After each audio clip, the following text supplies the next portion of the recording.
जय हिंद। बहुत खुशी का ये मौका है कि भारत के इतिहास में मुसलमानों के हक़ में सबसे बड़ा एक फ़ैसला हुआ है केंद्र सरकार के द्वारा।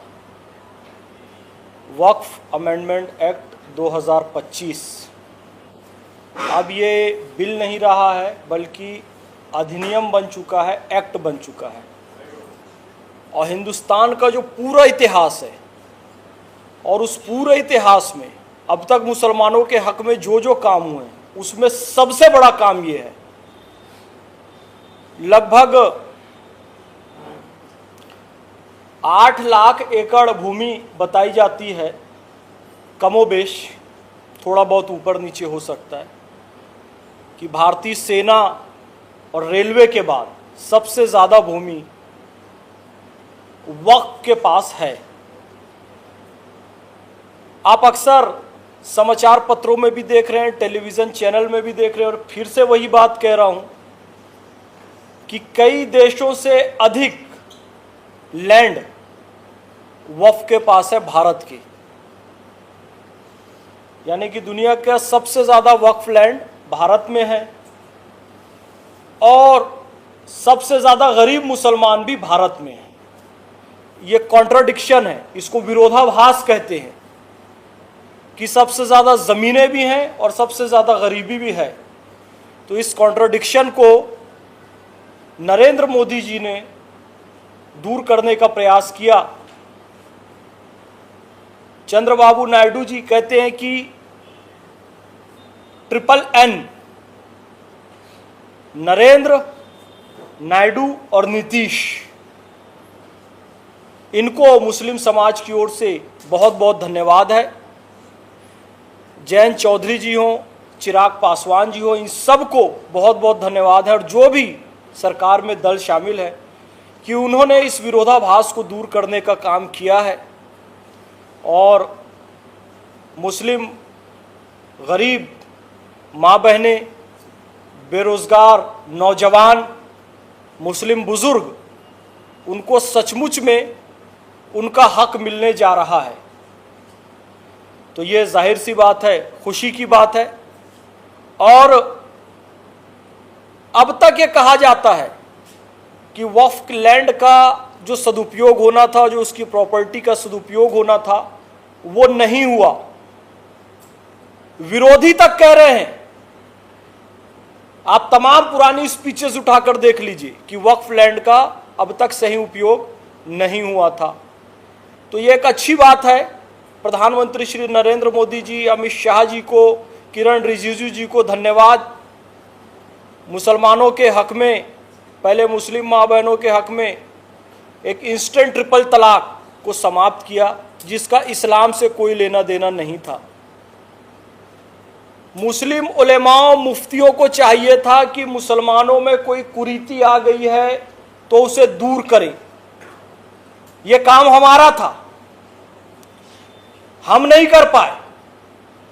कर पाए तो अल्लाह अपना काम करवाना बेहतर जानता है।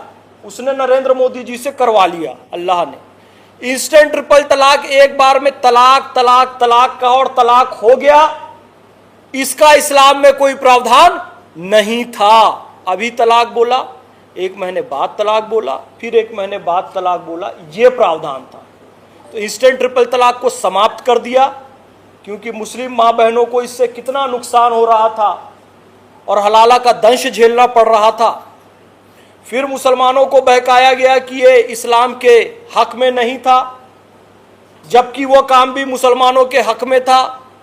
इंस्टेंट ट्रिपल तलाक के समय ऐसा हुआ, CA के समय ऐसा हुआ। पाकिस्तान, बांग्लादेश, अफगानिस्तान के जो हिंदू हैं, सिख हैं, ईसाई हैं, बौद्ध हैं, जैन हैं, पारसी हैं, बहाई हैं, उनको बचाने के लिए कानून लाया गया। फिर यह अफवाह फैलाई गई कि मुसलमानों की नागरिकता छीनने वाला कानून है, झूठ बोला गया।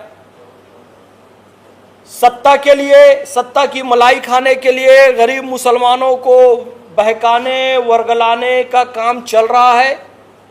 इस्लाम बहकने और बहकाने का नाम नहीं, महकने और महकाने का नाम है।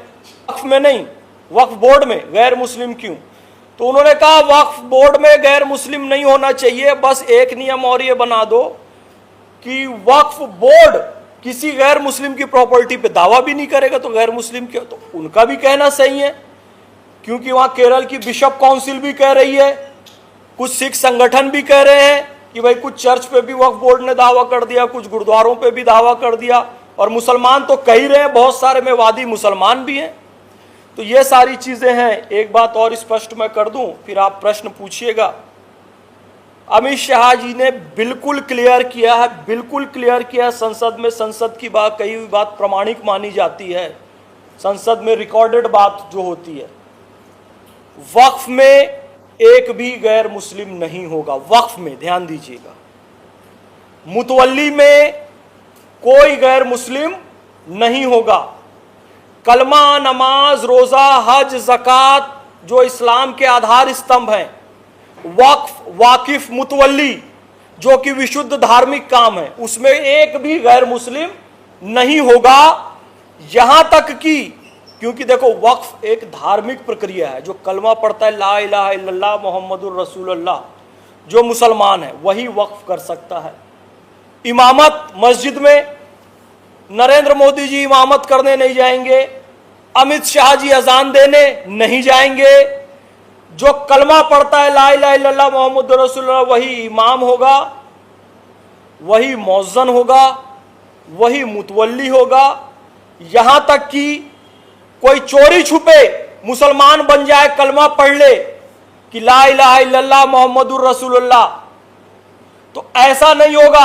आप कोर्ट में एफिडेविट बनाएंगे कि आज से मैंने इस्लाम धर्म कबूल किया, और वो एफिडेविट बन के 5 साल जब हो जाएगा तो उस 5 साल के बाद ही आप वक्फ कर सकते हैं, यानी कि शुद्ध मुसलमान ही वक्फ करेगा, वक्फ में एक भी गैर मुस्लिम नहीं होगा।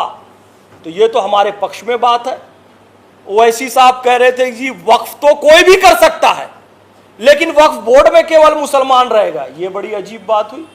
आज भी हमारा हिंदू भाई किसी न किसी दरगाह में 100 रुपए 50 रुपए वहां पर डोनेशन बॉक्स में डाल रहा है। लगभग 1 करोड़ रुपए प्रतिदिन मिनिमम वक्फ के पास गैर मुस्लिमों के द्वारा आता है। अभी भी हाजी अली दरगाह में कोई हमारा हिंदू भाई, कोई ईसाई भाई वहां सहयोग 10-20-100 रुपए डाल रहा है। यस और नो? यस। तो जब करोड़ों करोड़ रुपए ये लोग वक्फ को सहयोग कर रहे हैं, तो फिर ये आ जाए तो हम इसका स्वागत भी करते हैं, और फाइनली 5 तारीख को जो कोर्ट कहेगा उसे हम मानेंगे, क्योंकि देश की संसद न्यायपालिका का हम सम्मान करते हैं। मुस्लिम राष्ट्रीय मंच गौ सेवा प्रकोष्ठ का राष्ट्रीय संयोजक होने का दायित्व तो मेरे पास है। मेरा नाम मोहम्मद फैज़ खान है। पूरा भारत 15,000 किलोमीटर पैदल चला हूँ, 30 महीना पैदल चला हूँ इस देश में एकता, अखंडता और भाईचारे के लिए। 80% टाइम हिंदुओं के घरों में रुका, मंदिरों में रुका, मठों में रुका। किसी ने फैज़ खान नाम सुनकर मुझे कंकर भी नहीं मारा, किसी ने मेरे साथ मॉब लिंचिंग नहीं की। तो इतना प्यारा हमारा देश है, इतने मोहब्बतों भरा वाला देश है। ये मोहब्बत बनी रहे, दुश्मनों के मंसूबे नाकामयाब हो, और हमारे देश में अमन, मोहब्बत, भाईचारा बना रहे, यही दुआ करते हैं। कोई प्रश्न हो तो आप ज़रूर पूछिएगा। तो उनका विरोध करना आपको मतलब सही लग रहा है, नहीं लग रहा है? नहीं, देखो आप इसको चलाओ खुल के, एडिट करके नहीं चलाना। 1947 में कुछ लोग थे जो हैदराबाद को पाकिस्तान में मिलाना चाहते थे। उन्हें कहते हैं रजाकार,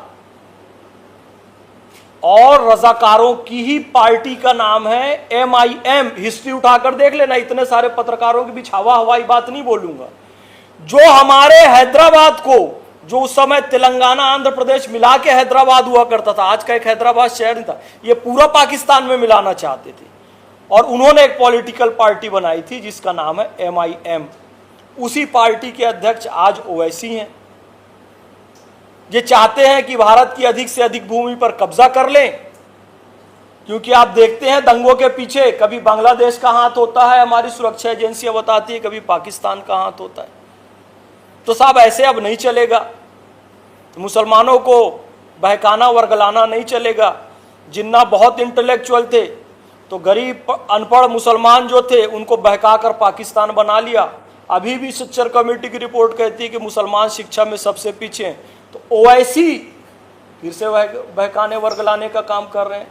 बिल्कुल गलत है ओवैसी का कहना, और इससे उनकी चोरी एक और पकड़ी जाती है कि कहा जी लाइट बंद करो, लाइट बंद करो, अंधेरा करो 10 मिनट के लिए। तो मैंने उनकी फोटो देखा, उन्होंने बाकी लोगों को तो अंधेरा करवा दिया और खुद रोशनी में खड़े हुए हैं। यानी बाकी मुसलमान अंधेरे में रहें और तुम रोशनी। उनकी फोटो निकाल के देखना ना जिस दिन अंधेरा करवाया था। तो ये एक साइन है, अल्लाह भी बता रहा है कि जो हक में बात कर रहा है उसको पहचानो, और जो मुसलमानों के नाहक में बात कर रहा है उससे भी पहचानो। कलाम की विचारधारा वाले लोग हैं हम, कसाब की विचारधारा का विरोध करते हैं। सर, एक पक्ष है जो लगातार इसका विरोध कर रहा है, उसे आप कैसे संतुष्ट करेंगे? मैं जब छोटा था ना, 2 तरह के लोग हैं, एक तो मुस्लिम विरोध कर रहे हैं, एक तथाकथित धर्मनिरपेक्ष पार्टियां विरोध कर रही हैं। जो तथाकथित धर्मनिरपेक्ष पार्टियां, उनको अच्छे से पता है कि मुसलमानों में अशिक्षा सबसे ज्यादा, इनको जितना बेवकूफ बना सकते हो बना लो। उनको पता है कि ये वक्फ एक्ट मुसलमानों के हक में है, लेकिन मुसलमानों को बहकाकर उनका वोट बैंक लेना है। वोट बैंक खिसक रहा है, पहले एक पार्टी के पास था, कई पार्टी के पास बटा। इंस्टेंट ट्रिपल तलाक के बाद कई सारा मोदी जी की तरफ भी चला गया। तो वो लोग 1 साल टोपी पहन के जाएंगे अफ्तार में, 5 साल मुसलमान को टोपी पहनाएंगे। तो उनको समझाना नहीं समझाना कोई मतलब ही नहीं है, वो समझे हुए हैं। हाँ, जो आम मुसलमान हैं उनको समझाने के लिए हमें सारा प्रोग्राम कर रहे हैं। अब मैं जब छोटा था, मैं बताऊं, तो हमारे मोहल्ले में तकरीर होती थी, मौलाना आते थे, कहते थे देखो ये जो टीवी है ये शैतान का डिब्बा है, इसे लेकर आओ, इसे फोड़ो। तो कई लोग टीवी को फोड़ भी देते थे। हम जब बड़े हुए तो ये देखते हैं अब मौलाना, वही मौलाना टीवी पर आकर करे मेरे चैनल को सब्सक्राइब करो, लाइक करो, फॉरवर्ड करो। अरे वो कैमरे के सामने बैठे हुए हैं, वो टीवी के सामने बैठे हुए हैं, वो मोबाइल के सामने बैठे हुए हैं, लैपटॉप के सामने बैठे हुए। कहने का मतलब ये है कि उस समय जो शैतान का डिब्बा लगता था, अब पता चला भैया आईटी रेवोल्यूशन के लिए टीवी भी जरूरी है, कैमरा भी जरूरी है, मोबाइल भी जरूरी है, लैपटॉप भी जरूरी है। समय के साथ समझे, थोड़ा सा मुसलमानों को वक्त लगेगा। हमारे नबी के पास जो पहला शब्द आया था इकरा, यानी कि पढ़ो, मुसलमान पढ़ाई में सबसे पीछे रह गया। थोड़ा सब समझेगा, पता चलेगा कि भैया ये टीवी, ये मोबाइल, ये सब जो था ये आईटी के लिए ज़रूरी था। आज पता चला इंस्टेंट ट्रिपल तलाक का ख़त्म होना भी ज़रूरी था, ये भी पता चलेगा। ये वक्फ अमेंडमेंट एक्ट ये भी ज़रूरी था। कुछ समय बाद मुसलमानों को इसका एहसास हो जाएगा। कैसे समझाएंगे? वही समझाने के लिए पूरे देश में हम प्रेस कॉन्फ्रेंस कर रहे हैं, गली गली भी जा रहे हैं, गांव गांव भी जा रहे हैं। मुसलमान का एक वर्ग ये समझने के लिए तैयार है कि वक्त कानून जो है हमारे लिए फायदेमंद है, लेकिन बड़ा तबका जो है ये समझने के लिए तैयार नहीं है कि ये जो कानून आया है वो हमारे फायदे के लिए है।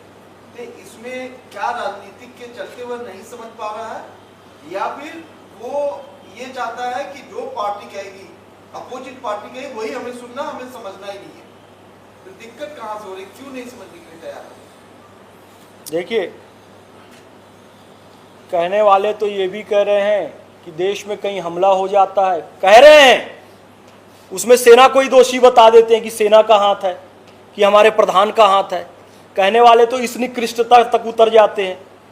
तो कहने वालों को हम कुछ नहीं कह सकते। हाँ, हम बार बार एक बात ये ज़रूर कहते हैं कि आप ऐसे धरने प्रदर्शनों में जाइए जहाँ वक्फ अमेंडमेंट एक्ट का विरोध हो रहा है, और वहाँ उनसे पूछिए, सीए के समय भी आप गए थे, उनसे पूछिए किस बात का विरोध कर रहे हो, ये बोर्ड तख्ती लेकर खड़े हो, ये क्या है, उसमें क्या लिखा है वो तक नहीं पता।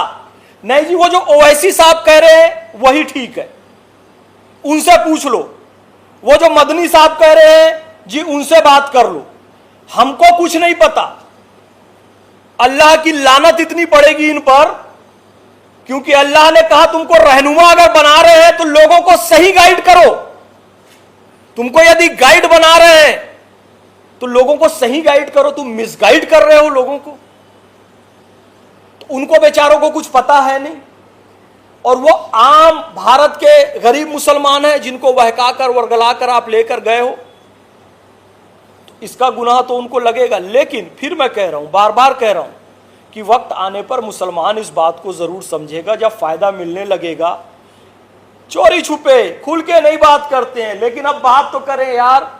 मोदी जी हैं तो चलो 5 लाख का आयुष्मान कार्ड तो मिला है, 1 कमरे का घर तो मिल गया है, उज्ज्वला गैस तो मिल गई है, नल योजना तो मिल गया है। लेकिन अभी भी अंदर से कई लोग मानते नहीं है कि मोदी की तारीफ कैसे कर दे। वक्त आने पे समझ जाएंगे, और आम मुसलमान इसके पक्ष में है। ये कुछ राजनीतिक पार्टी के जो 500,000 लोग आते हैं मीडिया में, वैसे लगता है कि बहुत सारे हैं, ऐसा नहीं है। आम मुसलमान अपनी रोजी रोटी कमा रहा है और इसके हक में है। खान साहब, आप कह रहे हैं कि ओवैसी का विरोध कर रहे हैं, लेकिन ओवैसी के अलावा तमाम अन्य पार्टियां भी विरोध और कर रही हैं। जो बड़ी पार्टियां कांग्रेस की बात करें, तमाम लोग विरोध कर रहे हैं। क्या ये बात भी है? कई सारा हिस्सा होता है कि कांग्रेस के पास ऐसे जो नेता है उनके पास बहुत बड़ा प्रॉपर्टी है, कोई काटा आपके पास है क्या, किसके पास कितनी प्रॉपर्टी है, और क्यों विरोध कर रहे हैं वो लोग जो ओवैसी कर रहे हैं? ठीक है, ओवैसी का उसके अलावा कौन? नहीं, देखो वो तो सारी पार्टियां दिख रही हैं, कांग्रेस है, समाजवादी पार्टी है, और ऐसी तमाम जो तथाकथित धर्मनिरपेक्ष दल, जिसको हम कहते हैं, धर्मनिरपेक्ष तो नहीं कहते, तथाकथित धर्मनिरपेक्ष कहते हैं।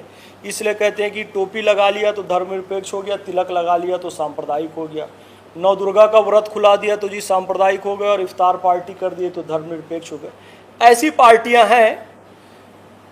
और निश्चित रूप से दिल्ली में एक केस ऐसा आया था, वो एक्यूरेट डाटा मेरे पास नहीं, लेकिन उसको निकालेंगे नेट से और सारी चीज़ों तो मिल जाएगा वो, कि कांग्रेस ने बहुत सारी वक्फ की प्रॉपर्टीज़ कुछ पर्सनल लोगों को बेच दी। उसमें दिल्ली में एक बड़ा 5 स्टार होटल भी है, उसका नाम भी आता है। तो ऐसे तमाम जगह से छोटी बड़ी खबरें हैं। एक कारण यह है कि इनको वोट बैंक फिसलता हुआ नजर आ रहा है, इसलिए बहका रहे हैं। दूसरा कारण यह है कि निश्चित वक्फ की कोई ना कोई प्रॉपर्टी प्रत्यक्ष अप्रत्यक्ष रूप से इनके पास है, जो कि जांच होगी तो निकलकर सामने आ जाएगा, निश्चित है।